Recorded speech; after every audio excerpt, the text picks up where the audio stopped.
नहमदुहु व नसल्ली अला रसूलिहिल करीम। अऊज़ु बिल्लाहि मिनश शैतानिर रजीम मिन हम्ज़िहि व नफ़्ख़िहि व नफ़्सिहि। बिस्मिल्लाहिर रहमानिर रहीम। यअतज़िरूना इलैकुम इज़ा रजअतुम इलैहिम कुल ला तअतज़िरू लन नुअमिना लकुम क़द नब्बअना अल्लाहु मिन अख़बारिकुम फसयरल्लाहु अमलकुम व रसूलुहु सुम्मा तुरद्दूना इला आलिमिल ग़ैबि वश्शहादति फयुनब्बिउकुम बिमा कुंतुम तअमलून। सयहलिफून बिल्लाहि लकुम इज़न क़लबतुम इलैहिम लितुअरिदू अन्हुम फ़अरिदू अन्हुम इन्नहुम रिजसुम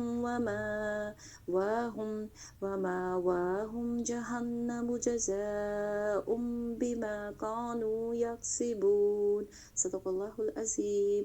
रब्बि इश्रह ली सदरी व यस्सिर ली अमरी वहलुल उक़दतम मिन लिसानी यफ़क़हू क़ौली। रब्बि ज़िदनी इल्मा रब्बि ज़िदनी इल्मा रब्बि ज़िदनी इल्मा अल्लाहुम्मा फ़क़िहना फ़िद्दीन। अस्सलाम वालेकुम रहमतुल्लाहि व बरकातुहू। सूरह तौबा ही जारी और सारी है। हमारा 11वां जुज़ शुरू होता है, अल जुज़ अल हादी वल आशिर। इसका तर्जुमा देखते हैं। ये लोग तुम्हारे सामने उज़्र पेश करेंगे कि जब आप उनके पास वापस जाओगे कि आप कह दीजिए कि उज़्र पेश मत करो, हम कभी तुमको सच्चा नहीं समझेंगे। यकीनन अल्लाह हमको तुम्हारी खबर दे चुका है और आइंदा भी अल्लाह और उसका रसूल तुम्हारी कारगुजारी देख लेंगे। फिर ऐसे के पास लौटाए जाओगे जो पुशीदा और ज़ाहिर का सब जानने वाला है। फिर वो तुमको बता देगा जो कुछ तुम करते थे। अब वो तुम्हारे सामने अल्लाह की कसमें खाएंगे कि जब तुम उनके पास वापस जाओगे ताकि तुमको उनकी हालत पर छोड़ दे, सो तुम उनको उनकी हालत पर छोड़ दो। वो लोग बिल्कुल गंदे हैं, इनका ठिकाना दोज़ख है, इन कामों के बदले जिन्हें वो किया करते थे। इसलिए कसमें खाएंगे कि तुम इनसे राज़ी हो जाओ। सो अगर आप इनसे राज़ी हो भी जाओ तो अल्लाह ऐसे फासिक लोगों से राज़ी नहीं होता। अल्लाह ताला ने इन 3 आयात में मुनाफिकीन का वो जिक्र किया है जो ग़ज़वा तबूक के सफ़र में मुसलमानों के साथ नहीं गए थे। मुसलमान जब खैर और आफ़ियत के साथ नबी पाक सल्लल्लाहु अलैहि वसल्लम के हमरा वापस आए तो वो उनको अपना उज़्र पेश करके उनके वफ़ादार बनना चाहते थे। तो उस वक़्त अल्लाह ताला ने ये सारी बातें जो हैं वो खोल करके बयान कर दी। देहाती लोग कुफ़र और नफाक में बहुत ही सख्त, और ये बात भी बनाया कि जो मुनाफिकीन का तज़किरा था जो मदीना शहर में रहाइश पजीर थे पहली आयत में, तो और कुछ ये वो लोग हैं देहाती लोग एराबी जो कि शहर से बादिया नशीन यानी मदीना के बाहर देहातों में रहते थे, और ये ज़्यादा सख्त है थे शहरी मुनाफिकीन की निस्बत। इनको ऐसा ही होना चाहिए था कि इनको इनके अहकाम का इल्म ही ना हो जो अल्लाह ने अपने रसूल पर नाजिल फरमाए हैं। अल्लाह बड़ी इल्म और हिकमत वाला है। इन देहातियों में से बाज़ ऐसे हैं कि जो कुछ खर्च करते हैं उसको जुर्माना समझते हैं, यानी कि जो अल्लाह ने मतलब अब हदूद मुकर्रर की हुई है, ज़कात हुआ, उश्र हुआ और माल अल्लाह की राह में देना, तो वो समझते थे ये कोई ज़बरदस्ती से इनसे माल लिया जा रहा है। तुम मुसलमानों के वास्ते बुरे वक्त के मुंतज़िर रहते हो, बुरा वक्त इन्हीं पर पड़ने वाला है। अल्लाह सुनने वाला और जानने वाला। बाज़ अहले देहात में ऐसे भी है जो अल्लाह पर क़यामत के दिन पर ईमान रखते हैं, जो कुछ खर्च करते हैं इसको इन दिल्ला यानी अल्लाह के कुर्ब हासिल करने का ज़रिया समझते हैं, रसूल की दुआ का ज़रिया बनाते हैं। याद रखो कि इनका ये खर्च करना बेशक इनके लिए मौजब कुर्बत है। इनको अल्लाह ज़रूर अपनी रहमत में दाखिल करेगा। अल्लाह बड़ी मग़फ़िरत वाला, बड़ी रहमत वाला। जो मुहाजिरीन और अंसार साबिक़ और मुक़द्दम है, जितने लोग अख़लाक़ के साथ इनके पैरू हैं, अल्लाह इन सब से भी राज़ी हो, सब इससे भी राज़ी हो। अल्लाह ने इनके लिए ऐसे बाग तैयार कर रखे जिनके नीचे नहरें जारी होंगी, जिनमें हमेशा रहेंगे। ये बड़ी कामयाबी है। और जो कुछ तुम्हारे गिरदोपेश वाले देहातों में और कुछ मदीने में ऐसे मुनाफिक हैं कि निफाक पर अड़े हुए हैं, आप इनको नहीं जानते। अल्लाह ताला ने इन आयात के साथ बताया कि कुछ और भी मुनाफिक लोग हैं जो कि अपने निफाक पे अड़े हुए हैं। ज़ाहिर सी बात है वो कोई प्लानिंग भी करते होंगे, उनकी आपस में महफिलें भी होंगी। अल्लाह ताला ने ये ख़बर दिया है अल्लाह ताला के नबी को, तो आप इनको नहीं जानते, इनको हम जानते हैं। हम इनको दोहरी सज़ा देंगे, फिर वो बड़े भारी अजाब की तरफ भेजे जाएंगे। कुछ और लोग हैं जो अपनी ख़ता के इकरारी हैं, जिन्होंने मिले जुले अमल किए थे, कुछ भले और कुछ बुरे। अल्लाह से उम्मीद है कि इनकी तौबा कबूल फरमाए। अब अल्लाह ताला उन लोगों की बात कर रहे हैं कि जिन्होंने अपनी इस बात का इकरार कर लिया कि उनसे मिस्टेक हुई और जानबूझकर उनके साथ ऐसा हुआ, और जितना भी उनका अमल था और कुछ अच्छे और बुरे अमाल उनके हैं, तो अल्लाह से उम्मीद है कि अल्लाह उनकी तौबा कबूल फरमाए। तो ये क्या वाक़या हुआ था? तो ये बात है कि मुखलिस मुसलमान जो हैं, जो बग़ैर किसी उज़्र के अपनी क्या चीज़ पेश होने लगी, अब ये ज़रा इसके ऊपर गौर कीजिएगा। सुस्ती की वजह से जो है वो ग़ज़वा तबूक में नबी पाक सल्लल्लाहु अलैहि वसल्लम के साथ नहीं गए थे। जी, سستی کی وجہ سے بعض دفعہ انسان بڑے بڑے کام جو ان سے ہوتے ہیں دین میں کرنے کی وجہ سے رہتا ہے. سستی سے کیا نماز نہیں رہتی؟ سستی سے کیا بعض دفعہ کوئی مال دینے کی وجہ سے نہیں رہ جاتے؟ ہوتا ہے، کرنا ہے، ٹھیک ہے کرتے ہیں، لیکن سستی کرتے رہتے ہیں. تو وہ اینڈ ٹائم پہ جو چیز کرنی ہوتی ہے اس کو نہیں کرتے، تو سستی کی. تو وہ پھر جو لوگ تھے وہ انہوں نے جو ہے ان تمام یہ جنہوں نے اپنے جرم کا اقرار کیا تھا، تو ان صحابہ کرام رضی اللہ عنہ نے تمام مسلمانوں کو شامل کیا ہے کہ نبی پاک صلی اللہ علیہ وسلم کو کہا جا رہا ہے کہ اس کے ذریعے آپ مسلمانوں کی جو ہے نا ان کی تطہیر، ان کا تزکیہ نفس فرما دیجیے. تو بات یہ ہے کہ یہ صدقات اور زکوٰۃ وغیرہ سے انسان کے اخلاق و کردار کی جو اندر طہارت ہوتی ہے نا اور پاکیزگی وہ حاصل ہوتی ہے. مال سے محبت نہیں رہتی انسان. اور صدقہ بھی جو ہوتا ہے وہ اس چیز کو دیتا ہے کہ وہ خرچ کرنے کے اوپر ہوتا ہے نا، تو جو خرچ کرنے والے صدقات ہیں تو کہنا چاہیے کہ اس سے پتہ چلتا ہے کہ صدقہ کرنے والے کے حق میں دعائے خیر کرنی چاہیے. اسی طرح اللہ تعالیٰ نے اپنے پیغمبر کو بھی دعا کا حکم دیا آپ کے اور آپ کے اس بات کے مطابق جو دعا فرمایا کرتے تھے. تو بات یہ ہے کہ نبی پاک صلی اللہ علیہ وآلہ وسلم سے جو باتیں اللہ تعالیٰ بیان فرما رہے ہیں وہ ہمارے لیے بھی ہیں کہ دیکھیں جو منافق ہوتے ہیں اور اگر وہ اس طرح کا عمل کرتے ہیں، اگر کسی سے غلطی سے اس طرح سے بات ہو جائے تو اس صدقہ خیرات کر کے توبہ کرنی چاہیے اور اللہ کی راہ پہ واپس آنا چاہیے.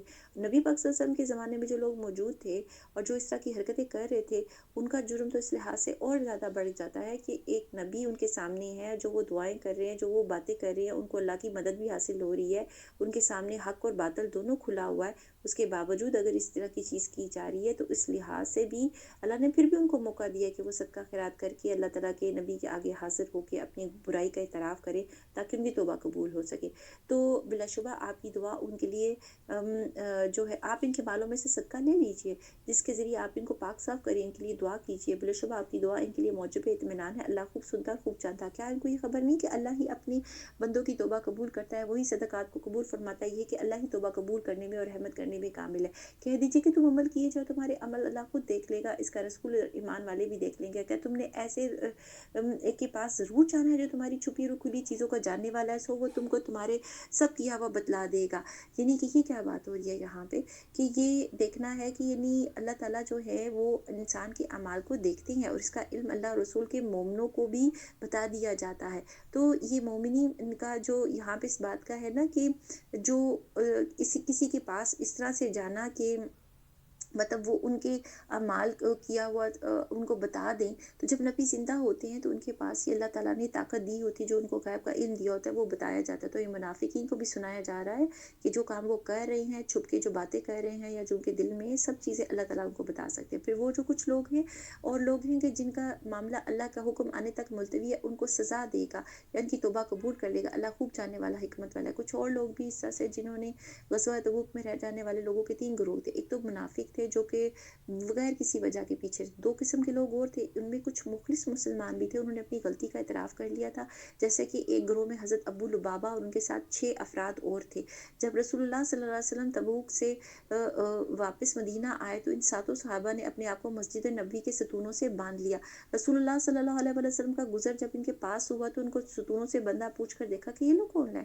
آپ کو بتایا گیا کہ سفر تبوک میں پیچھے رہ جانے والے لوگ ہیں، انہوں نے اپنے آپ کو باندھا ہے. آپ ان کی معذرت قبول فرما کر انہیں اپنے دست مبارک سے کھول دیا. آپ نے فرمایا میں ان کو اس وقت تک نہیں کھولوں گا جب تک اللہ تعالیٰ کی طرف سے ان کو کھولنے کا حکم نازل نہیں ہوگا. تب اللہ تعالیٰ نے یہ آیات نازل فرمائی تھی. اس آیات کے نزول کے بعد رسول اللہ صلی اللہ علیہ وسلم نے ان کو کھول دیا. ان کی توبہ جو قبول ہوئی تو اس کی خوشی میں انہوں نے اپنا مال نبی پاک صلی اللہ علیہ وسلم کی خدمت میں بطور صدقہ پیش کیا تھا. آپ نے اس کو لینے سے انکار کر دیا تھا. پھر اس کے بعد یہ جو آیات پڑھی گئی ہیں ان کا ترجمہ وہ نازل ہوئی تو آپ نے ان کا مال بھی لے کر کے صدقہ کر دیا. تفسیر الطبری اور تفسیر ابن ابی حاتم میں جو ہے وہ اس چیز کا تذکرہ ہے. تو اس کے بعد دوسرا ان مخلص مسلمانوں کا گروہ تھا جنہوں نے اپنے آپ کو ستونوں سے تو نہیں باندھا تھا لیکن نبی پاک صلی اللہ علیہ وسلم کی خدمت میں حاضر ہو کے اپنی غلطی کا اعتراف کیا تھا. اس آیت میں اسی گروہ کا ذکر ہے جن کے معاملے کو مؤخر کر دیا گیا تھا. یہ 3 افراد تھے جن کا ذکر جو ہے وہ آگے بھی جو آیات میں آ رہا ہے. تو بات یہ ہے کہ کچھ لوگ اور بھی ہیں جن کا معاملہ اللہ کے حکمانے تک ملتوی ہے، ان کو سزا دے گا یا پھر ان کی توبہ قبول کرے گا۔ اللہ خوب جاننے والا اور بڑی حکمت والا ہے۔ بعض ایسے ہیں کہ جنہوں نے اپنی ان اغراض کے لیے مسجد بنائے اور ضرر پہنچائیں اور وہ کفر کی باتیں کرے، ایمانداروں میں تفریق کرے، اور وہ اللہ اس شخص کا کے قیام کا سامان کرے جو پہلی اللہ اور اس کے رسول کا مخالف ہے، اور قسمیں کھائے جائیں گی کہ بجز بھلائی کے اور ہماری نیت نہیں ہے اور اللہ گواہ ہے اور یہ بالکل جھوٹے ہیں۔ آپ اس میں کبھی بھی کھڑے نہ ہو، انہیں اس مسجد میں، البتہ جس مسجد کی بنیاد اول دن سے تقویٰ پر رکھی گئی وہ اس لائق ہے کہ آپ اس میں کھڑے ہو۔ اس میں ایسے آدمی ہیں کہ خوب پاک رہنے کو پسند کرتے ہیں۔ تو یہ مراد کون سی مسجد ہے جس کے بارے میں ویسے اختلاف ہے، بعض نے اسے مسجد قباء کہا، بعض نے اسے مسجد نبوی کہا۔ تو سلف کی ایک جماعت ان دونوں کی قائل رہی۔ امام ابن کثیر اللہ ان پہ رحم کرے کہ یہ آیت سے مراد وہ کہتے ہیں کہ مسجد قباء ہے، تو بعض احادیث سے مسجد نبوی کو اسس اسسا علی التقویٰ کہا گیا ہے نا۔ تو ان دونوں کے درمیان کوئی منافت نہیں ہے کہ اگر مسجد قباء کے اندر یہ صفات پائی جاتی ہیں، اول جوم سے ہی اس کی بنیاد تقویٰ پہ رکھی گئی تھی، تو اسی طریقے سے مسجد نبوی کی بھی یہی تعریف ہے۔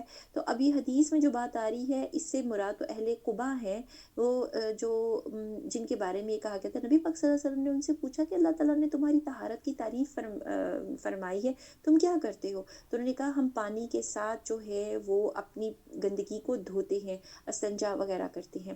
تو اس زمانے میں پانی جو کہ ایک ریئر کموڈٹی تھا، خریدنا پڑتا تھا، لیکن وہاں کے لوگ مکمل پاکیزگی اختیار کرتے تھے، پانی کو استعمال کرتے تھے۔ تو جب اللہ تعالیٰ نے آیات نازل فرمائی تو وہاں پہ پتہ چلا ان کی اہلیت کا بھی کہ اللہ تعالیٰ کو کیا چیز پسند ہے۔ اور یہ سنن ابی داؤد کی حدیث 44 ہے، 44 ہے، اور ابن کثیر کی بھی۔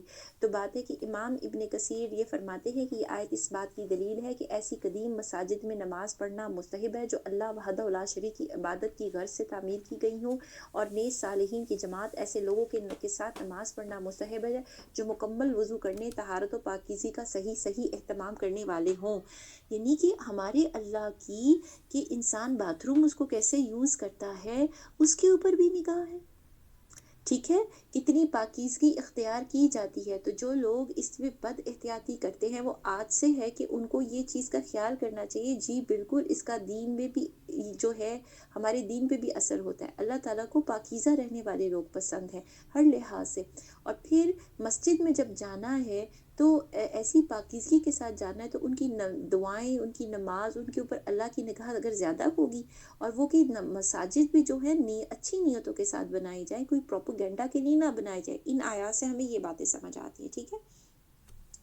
اور اللہ خوب پاک ہونے والوں کو پسند کرتا ہے۔ پھر آیا کہ ایسا شخص بہتر ہے جس نے اپنی عمارت کی بنیاد اللہ سے ڈرنے پر اور اللہ کی خوشنودی پر رکھی ہو، یا وہ شخص جس نے اپنی عمارت کی بنیاد کسی گھاٹی کے کنارے پر جو کہ بالکل گرنے کی ہو رکھی ہو، پھر اس کو لے کر آتش دوزخ میں گر پڑے۔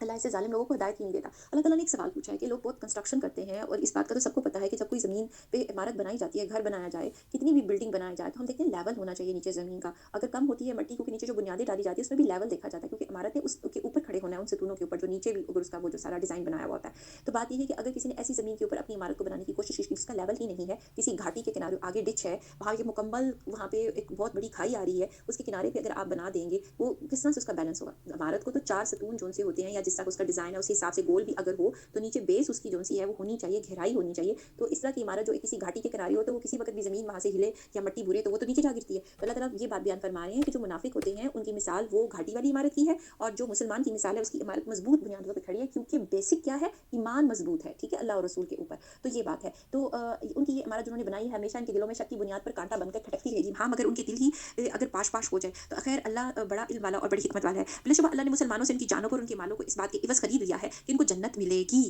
یہ ہے ہمارا پیکٹ، یہ ہے ہمارا سودا اللہ تعالیٰ سے۔ جب ہم نے کلمہ پڑھا تو ہمیں دنیا میں وہ کام کرنے ہیں تاکہ ہمیں جنت بھی آخرت میں مل سکے۔ تو ہم نے تو اپنی جانیں، اپنی روحیں اس اللہ تعالیٰ کو بیچ دی ہوئی ہیں۔ تو اس کے بعد شیطانی احکامات میں دیکھیں جو لوگ کیا کرتے ہیں، ان کے پاس جا کے اپنی سول کو سیل نہیں کرتے، کیا کرتے ہیں؟ دنیا کے لیے کرتے ہیں۔ جب ایک جگہ پہ ہم اللہ تعالیٰ کو اپنی سول سیل کر چکے ہوئے ہیں تو دوسری جگہ ری سیل کیسے کیا جا سکتا ہے؟ تو جو دنیا بھی مانگنی ہے تو اللہ سے کیوں نہ مانگیں، اور اگر آخرت مانگنی ہے تو دونوں چیزیں مانگنی چاہیے۔ انسان کو دو فائدہ دیکھنا چاہیے، دنیا اور آخرت میں کامیابی دیکھنی ہے، اور لائف میں تو وہی 24 آورس ملے ہوئے ہوتے ہیں ہر روز، تو اسی میں سارا کام کرنا ہے۔ تو پھر اللہ تعالیٰ سے ذرا جو ہے سمجھداری والا سودا نہیں کریں گے کیا؟ تو سودا تو ہو جاتا ہے جب کلمہ پڑھا جاتا ہے۔ تو وہ لوگ اللہ کی راہ میں لڑتے ہیں، اور جس میں وہ قتل کرتے ہیں اور قتل کیے جاتے ہیں، اس پر سچا وعدہ کیا گیا ہے تورات میں بھی، انجیل میں بھی اور قرآن میں۔ اللہ اس سے زیادہ اپنے عہد کو کون پورا کرنے والا ہے؟ تو یہ وعدہ اور یہ پیکٹ پہلے بھی تورات کے اندر، تورات کے اندر بھی یہی تھا، اور انجیل یعنی بائبل کے اندر بھی یہی چیز ہے جو قرآن میں بیان کر دیا گیا ہے۔ تو کون ہے جو پھر اللہ کے عہد کو پورا کرے؟ تو تم لوگ اپنی اس جو تجارت کی ہے بے پر، جس پر تم نے اس کا معاملہ ٹھہرایا، خوشی مناؤ۔ یعنی جو لوگ اسلام لے آئے ہیں اور اس کے اوپر عمل کرتے ہیں، تو ان کو اس بات پہ خوش ہونا چاہیے کہ انہوں نے بہت زبردست قسم کی اپرچونٹی کو اویل کر لیا۔ جیسے لوگ کہتے ہیں ہم نے بڑی اچھی جگہ سوسائٹی میں جو پلاٹ لے لیا، اب تو وہاں پہ ختم ہو گیا، ہم تو بڑے زبردست خوش قسمت ہے کہ ہم نے اچھے ٹائم پہ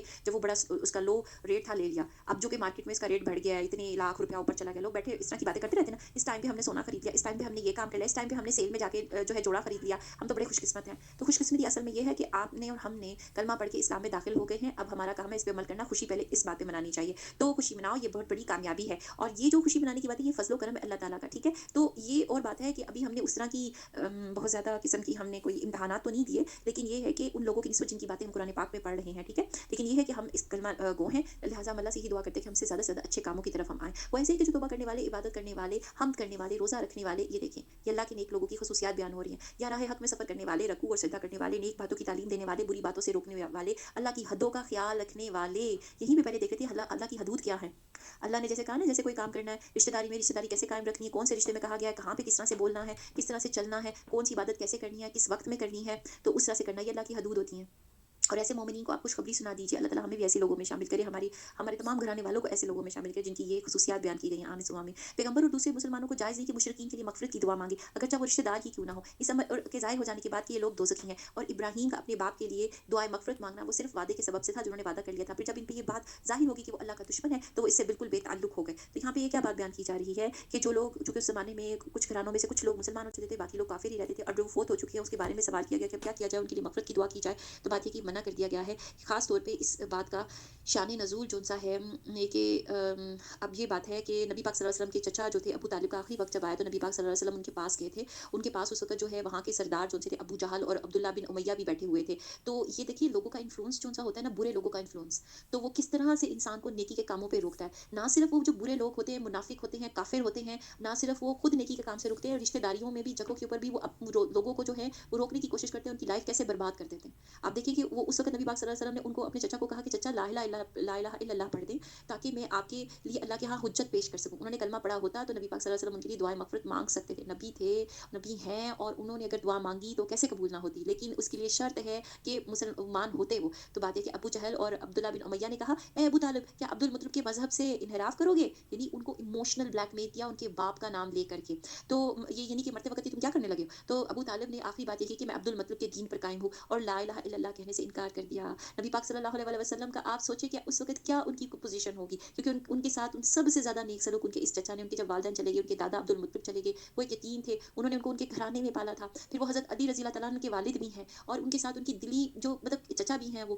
ان کے ساتھ ان کی محبت کا کیا عالم ہوتا ہوگا، اپنے ماں باپ کی جگہ پہ، محبتوں کی جگہ پہ انہوں نے ان کو دیکھا، کیا کتنی ان کا دل تڑپا ہوگا کہ کاش کہ وہ کلمہ پڑھ لیتے۔ تو اس وقت انہوں نے فرمایا کہ جب تک اللہ تعالیٰ کی طرف سے مجھے روک نہیں دیا جائے گا میں آپ کے لیے استغفار کرتا رہوں گا، جس پر ایک آیت نازل ہوئی، اور مشرکین کے لیے مغفرت کی جو دعا ہے اس کو کرنے سے روک دیا گیا۔ اور یہ بات اور یہ حدیث کہاں پہ لکھی ہوئی ہے؟ صحیح البخاری کی حدیث نمبر 1360 ہے۔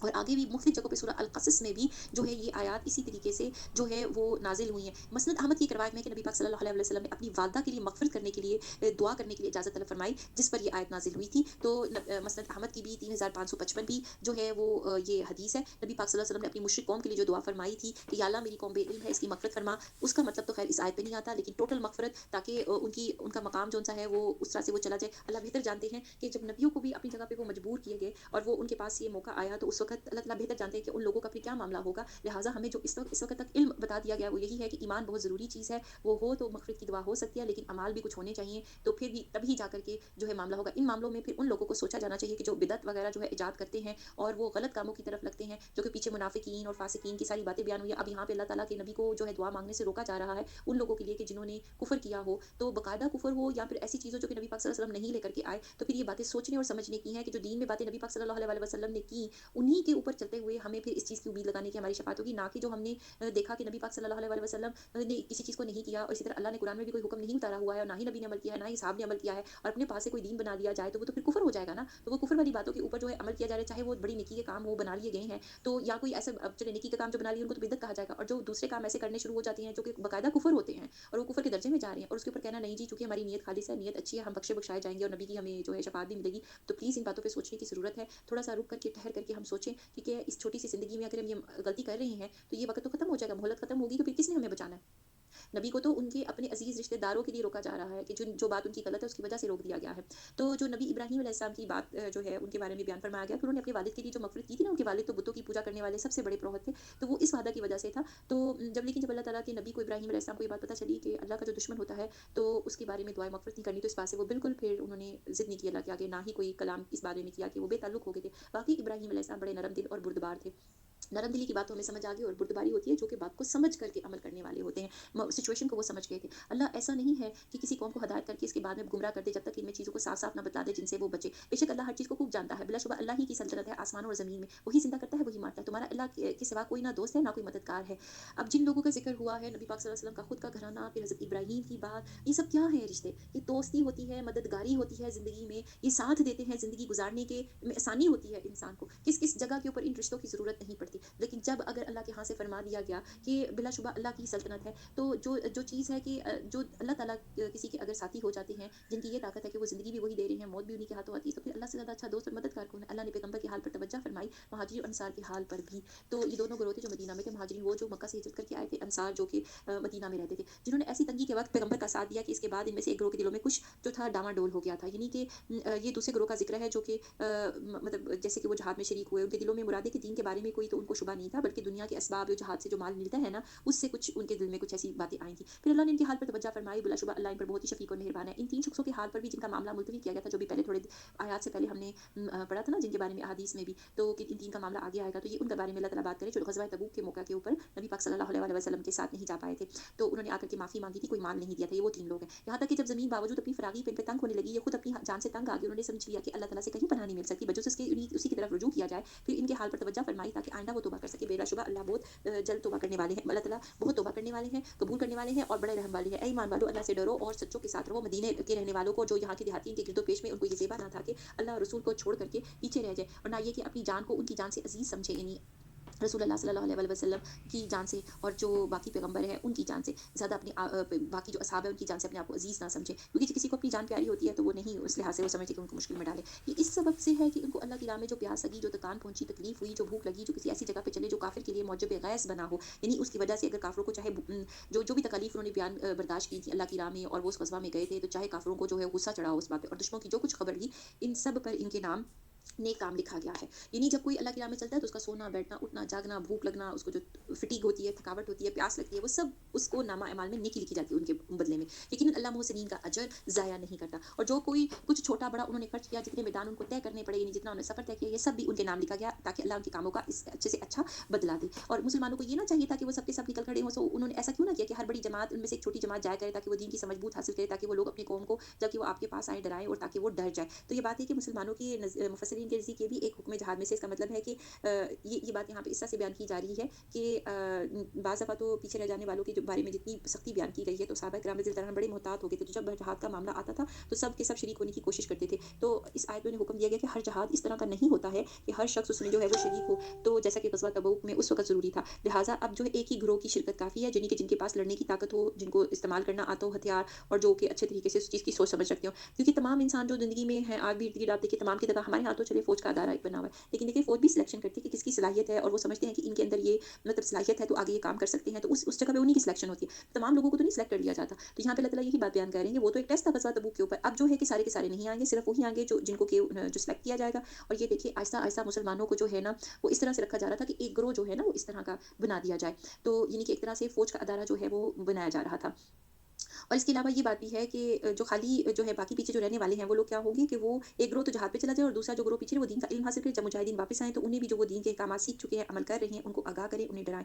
तो इस दूसरी तफसीर इसकी ये है कि इस आयत का ताल्लुक जहाज से नहीं बल्कि इस इल्म दीन के जहाद के सीखने की अहमियत के बारे में है कि एक जहाज जो स्ट्रगल जो होती है, जहाज स्ट्रगल होती है ना अल्लाह की राह में, कोशिश होती है। तो एक कोशिश ये भी है कि इल्म की बातें सीखी जाएँ, इसको सीख करके आगे पहुँचाया जाए उन लोगों तक के जिनको नहीं पता, चाहे वो जो लोग इसको सीख रहे हैं अपना घर-बार छोड़ करके, मदारिस में जा करके या दीन का इल्म सीखने किसी दूसरे मुल्क जा करके या किसी भी तरीके से जो कोई इल्म है हासिल करके आ करके सीख के तो जो है वो अपनी कौम को जब सिखाते हैं तो ताकि जो है वो नेकी के रास्ते की तरफ आएँ और वो उनको जो है वो अहकामात बता के बार-बार डराएँ कि अल्लाह के हुक्म पे अमल करना है, ये है बात। तो ऐ ईमान वालों इन काफ़िरों से लड़ो जो तुम्हारे आस-पास है, इनको तुम्हारे अंदर सख्ती पाना चाहिए। यकीन रखो कि अल्लाह मुत्तकी लोगों के साथ है। जब कोई सूरत नाज़िल की जाती है तो ये इनके दिलों में जो होता है इसने इनके ईमान को जब कोई सूरत नाज़िल की जाती है तो बाज़ मुनाफ़िकीन कहते हैं कि इस सूरत ने तुम में से किसके ईमान को ज़्यादा किया है? तो जो लोग ईमानदार हैं उसने सूरत ने इनके ईमान को ज़्यादा किया और वो खुश हो रहे हैं। बात ये होती है कि जब कोई इस तरह की बातें आती हैं जिसके अंदर मुनाफ़िकीन के बारे में बयान किया जाता है, तो वो उसका भी मज़ाक उड़ा रहे होते हैं कि इससे कौन-से ईमान में इज़ाफ़ा हो गया ये बातें सुनकर के मतलब इससे कौन-सी ईमान की बात है, क्या करने के लिए कहा जा रहा है? उनको फिर भी समझ नहीं आ रहा।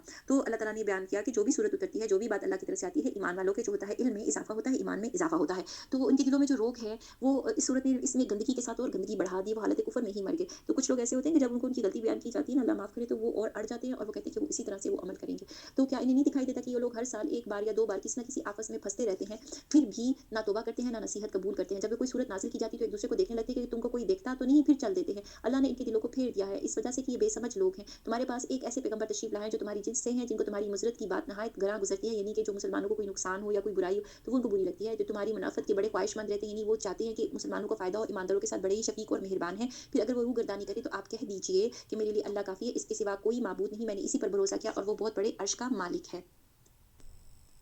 तो ये तमाम जो आयात हैं इसमें नबी पाक सल्लल्लाहु अलैहि वसल्लम की जो है ना वो तारीफ़ की गई है कि किस तरह से वो ईमान वालों के लिए जो है उनका दिल है और कोई उनको ख़राबी पहुँचे या ईमान वाले हों या ख़ास तौर पे जिनके सामने ये आयात नाज़िल हो रही थी कि नबी जो हैं किस में से हैं, ये अहले कुरैश मक्का में से हैं, अरब लोगों में से हैं। क्योंकि अरब लोगों के सामने जब कभी अहले किताब इस तरह की बातें करते कि उनके पास नबी आएगा या इस इलाके में आएगा, तो अरब लोगों के दिल में भी ख्वाहिश होती थी कि उनके पास कोई नबी हो। तब अल्लाह ताला ने उनका अहले ज़ुबान नबी, उनकी अहले मतलब कहना चाहिए कबीला करके समझ लें, उनके इस कबीले में और उनके उस मुल्क में उनकी नस्ल में से जो है वो करी, क्योंकि नस्ल को बहुत ज़्यादा मानते थे, जैसा यहूदी नस्ल परस्त बहुत ज़्यादा है, इसी तरीके से अहले अरब का भी यही हाल था उस वक़्त। तो वो बहुत कहते थे कि उनका ख़ानदान उनके, तो उनके ख़ानदान को भी अच्छी तरह से जानते हैं और इसके अलावा उनका दिल क्या है, उनका अहले मक्का हों या मुसलमान हों या काफ़िर हों या मोमिन, सब के लिए उनका दिल इस तरह से है कि इनको तकलीफ़ ना पहुँचे, नेकी के रास्ते की तरफ आते, तभी तो ऐसी बातें अच्छी बातें बयान करें, क्योंकि उनके दिल में नेकी है। और फिर ये कि ये बहुत ज़्यादा ख्वाहिशमंद रहते हैं कि फ़ायदे की चीज़ हासिल हो, फ़ायदे की बात हो। अल्लाह ताला ये बयान करे, देखिए कितनी दुआएँ होती होंगी नबी पाक सल्लल्लाहु अलैहि वसल्लम छुप-छुप के अल्लाह के आगे करते होंगे और क्या वाक़तन हमें नबी पाक सल्लल्लाहु अलैहि वसल्लम की ज़िंदगी से नहीं पता चलता। और ये बहुत ही ज़्यादा मेहरबान है और शफ़ीक हैं कि इनके साथ जो ईमानदार लोग हैं, यानी कि जो ईमान लेकर के आए, तो अगर फिर कोई रूहगर्दानी करता है तो फिर अल्लाह ही काफ़ी है। किसको कहा जा रहा है? नबी पाक सल्लल्लाहु अलैहि वसल्लम को कहा जा रहा है। अब इसके बाद भी ये लोग नहीं बात को मानते और अल्लाह की बात को रद्द करते हैं, तो फिर अल्लाह ताला जो उनसे हैं वो काफ़ी होते हैं मोमिनों को। तो जो नबी पाक सल्लल्लाहु अलैहि वसल्लम की यहाँ पे बयान की गई हैं सारी सिफ़ात, उनको हमें देखना है कि अगर हम ऐसे नबी और ऐसे अल्लाह को जो कि इतना ख़्याल करने वाले, उन्होंने इतने ख़्याल करने वाले नबी दिए, उनको छोड़ करके किसकी तरफ जा रहे हैं? ऐसा शैतान जो एंड टाइम के ऊपर लोगों को जब वो जंगों में उनको पहुँचा के उनको गलत राहों पे ला करके वहाँ से गायब हो जाता है। वो एंड टाइम पे गायब हो जाता है और सारा टाइम कोशिश यही करता रहता है कि ज़्यादा से ज़्यादा इंसान गलत राहों की तरफ लगे। तो वैसा दोस्त जो होता है वो अच्छा होता है, या ऐसे नबी और ऐसे अल्लाह ताला की मतलब कहना चाहिए कि दोस्ती में हम आएँ, उनके साथ हम चाहें, उनकी बातों को हम मानें। इंसान तब तक किसी की नसीहत नहीं मानता जब तक उसको उस पर्सनैलिटी के ऊपर, उस शख्सियत के ऊपर, उस मेंटोर के ऊपर ट्रस्ट ना हो। आपकी लाइफ में भी और हमारी लाइफ में भी कोई भी मेंटोर हो सकता है, हमारे इर्द-गिर्द जो नसीहत करते हैं दुनिया के लिहाज से, दीन के लिहाज से भी। वैसे दीन में हमारे तो दीन और दुनिया आखिरत सब कुछ ही है। तो कहना चाहिए कि जब वो बताते हैं कि ये काम अच्छा है, भलाई का है, ये काम कर लो, ये इस तरह से कर लो, नमाज़ पढ़ लो या नेकी का काम कर लो। वो वक़्त होता है कि अगर कोई हमें याद दिला रही है, हमारी खुशकिस्मती होती है कि कोई ऐसी शख्सियत हमारी लाइफ में है। तो इसी तरीके से देखिए कुरान पाक खोलते हैं तो अल्लाह ताला भी बहुत सारी टिप्स दे रहे हैं, अल्लाह ताला बयान कर रहे हैं और ये कह रहे हैं कि आगे तक बात को पहुँचाया जाए। तो ये दीन तो अमर बिल मारूफ और नही अनिल मुनकर का। तो देखिए ये सब क्या मज़ाज है, ये सब क्या बातें हैं। तो ये सारी चीज़ें यहाँ से पता चलती हैं। तो जैसे कि हदीस में आया है कि नबी पाक सल्लल्लाहु अलैहि वसल्लम ने फरमाया, मसनद अहमद की 233वीं और 267 की हदीस है कि जिसमें ये कहा गया कि मैं आसान दीन हनीफी देकर के भेजा गया हूँ। ये दीन बहुत आसान है, इसमें करने वाले काम बहुत आसान है, अगर पहले इंसान उनको आराम से बैठ करके उनकी लॉजिक को भी समझ ले कि इसके करने से क्या दुनिया और आखिरत का फ़ायदा है। और ये जो बताया जा रहा है, अगर हम ये नहीं करेंगे तो हमसे पहले जिन कौमों ने अल्लाह की बात नहीं मानी थी तो क्या हुआ था, और इसके अलावा भी ये कि हमें तो आसान काम पकड़ाया गया और जो पहली कौमों को दिए गए थे वो बड़े सख्त किस्म के काम थे। तो उसके बाद है कि ये जो दुनिया की आखिरत की जो नफ़ा के ख्वाहिशमंद है, नबी के ज़्यादा से ज़्यादा लोगों को नफ़ा पहुँचे और ये तुम्हारा जन्नों में जाना पसंद नहीं फरमाते। इस तरह से जो बात जो हमें समझ आती है ये आयत से। तो सही अल बुखारी की हदीस है کہ میں तुम्हें तुम्हारी पुश्तों से पकड़ पकड़ कर खींचता हूँ, यानी कि कमर से जैसे कोई पकड़ पकड़ के किसी इंसान को खींचा जा रहा हो पीछे की तरफ, लेकिन तुम उससे दामन छुड़ाकर ज़बरदस्ती नारे जहन्नुम में दाखिल होते हो। सही बुखारी की हदीस 6483 है।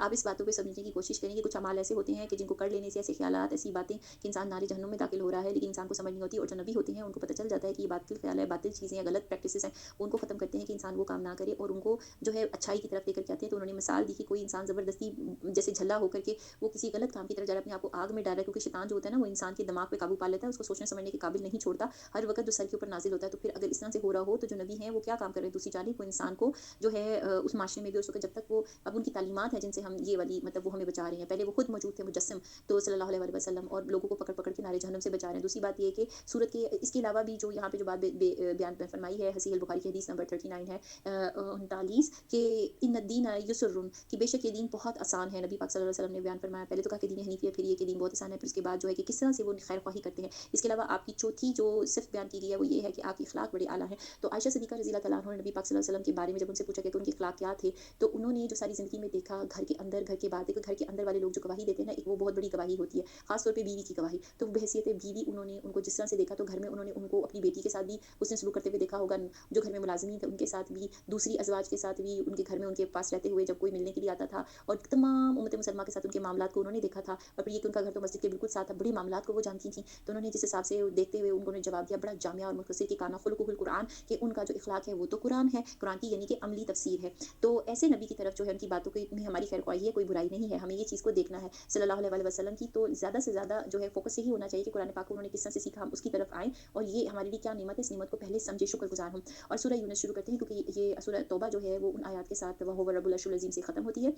सूरह यूनुस जो है वो मक्की सूरत है और की 11 रुकू हैं और 109 आयत हैं। बिस्मिल्लाहिर्रहमानिर्रहीम, इसका तर्जुमा पढ़ते हैं। अलिफ लाम रा, ये भी हरूफ मुक़त्तआत से शुरू होती है कि मेरे लिए अलिफ लाम रा ये पुरहिकमत किताब की आयतें हैं। क्या इन लोगों को इस बात से तज्जुब हुआ कि इनमें से हमने एक शख्स इनके पास वही के लिए भेज दिया कि सब आदमियों को डराए, और जो ईमान लाए हैं इनको ये खुशखबरी सुना दी, इनके रब के पास इनको पूरा मर्तबा मिलेगा। काफिरों ने कहा कि ये शख्स तो बिला सही जादूगर है, बिलाशुबा तुम्हारे रब ही है जिसने आसमानों और ज़मीन को 6 रोज़ में पैदा किया, फिर अर्श पर कायम हुआ और हर काम की तदबीर करता है, इसकी इजाज़त के बगैर कोई उसके पास सिफारिश करने वाला नहीं। यही अल्लाह तुम्हारा रब है, सो तुम उसकी इबादत करो, क्या तुम फिर भी नसीहत नहीं पकड़ते। तो पहले रुक करके जो शुरू की 2 आयत हैं इनके बारे में थोड़ी सी तफसीर जान लेते हैं, जिनका तर्जुमा ये है कि ये जो है हिकमत किताब की आयतें हैं। तो इसके बारे में कहना ये है कि हज़रत अबू दरदा जो है रज़ी अल्लाह अन्हु फरमाते हैं कि ये आयत जो है ना हस्बी अल्लाह वाली से जो मतलब इस तरह से शुरू होती है, तो खास तौर के ऊपर इसको सुबह शाम जोन सा है अगर कोई पढ़ लेता है तो उसका जोन सा है वो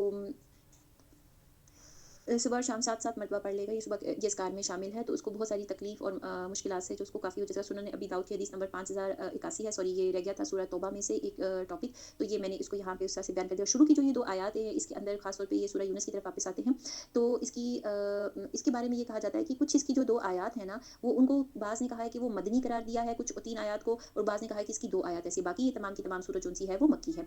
और इसके अलावा जो इसमें जो सारी बातें बयान की, जो टॉपिक यहाँ पे चल रहा है, ये अभी हमने सूरह तौबा के अंदर भी सारा यही बात जो है वो डिस्कस हुई कि किस तरह से जो नबी को जो है मबूस फरमाया गया है, और जो ईमान लेकर के आए हैं, ताकि वो जो ईमान लेकर के आए लोग तो उनको खुशखबरी सुनाई जाए। खुशखबरी किस चीज़ की, दुनिया और आखिरत में कामयाबी की। तो जो भी सारा डिस्कस हुआ है बिल्कुल वही सारा मौजू है, लेकिन क्या है कि उस ज़माने के जो कुछ लोग थे उन्होंने कुफ़ार मक्का हों या उसके अलावा भी जो लोग उनके ग्रोह में शामिल थे, तो उन्होंने इस बात के ऊपर नबी पाक सल्लल्लाहु अलैहि वसल्लम के ऊपर जैसे वही आ रही है और जिस कलाम का वो मुकाबला नहीं कर सकते, उस चीज़ को क्या कहा, उनको जादूगर नाउज़ुबिल्लाह करार दे दिया।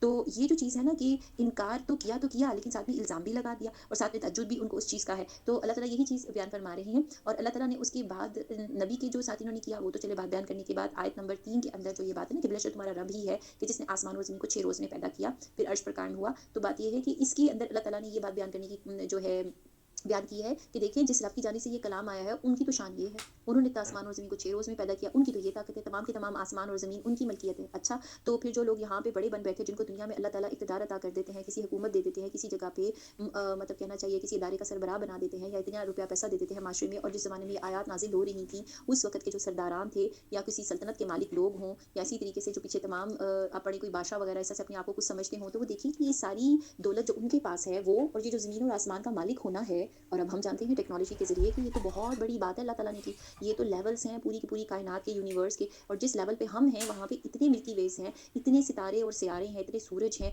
इतना बड़ा निज़ाम है, ये तो मतलब हम इसकी गिनती नहीं कर सकते। बिल्कुल जैसे किसी साहिल बीच के